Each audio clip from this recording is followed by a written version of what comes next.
বৈষম্য বিরোধী ছাত্র আন্দোলন থেকে বেরিয়ে নতুন ছাত্র সংগঠন করতে যাচ্ছে জুলাই অভ্যুত্থানে সামনের সারিতে থেকে নেতৃত্ব দেওয়া তরুণদের একটি অংশ।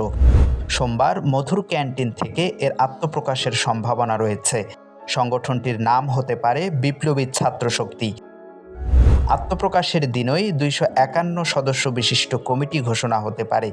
শনিবারই সংগঠনটির আত্মপ্রকাশের গুঞ্জন উঠলেও কেন্দ্রীয় নেতৃত্ব নির্বাচন, দলের নাম সহ বিভিন্ন বিষয় অমীমাংসিত থাকায় আত্মপ্রকাশের দিন পেছানো হয়। নাম প্রকাশে অনিচ্ছুক বৈষম্য বিরোধী ছাত্র আন্দোলনের দুজন সাবেক সমন্বয়ক বলেন, রুদ্ধদ্বার আলোচনা চলছে। শীর্ষ নেতাদের কে কোন পদে থাকবেন তা নিয়ে আলোচনা হচ্ছে। তাছাড়া দলের নাম ঠিক করা, কাঠামো কী হবে, কর্মপদ্ধতি কী হবে তা নিয়েও আলোচনা চলমান। তাছাড়া দলের নাম ও কর্মপরিকল্পনা ঠিক করে দেশের বিভিন্ন শিক্ষা প্রতিষ্ঠানে শিক্ষার্থীদের সাথে আলোচনাও বিদ্যমান।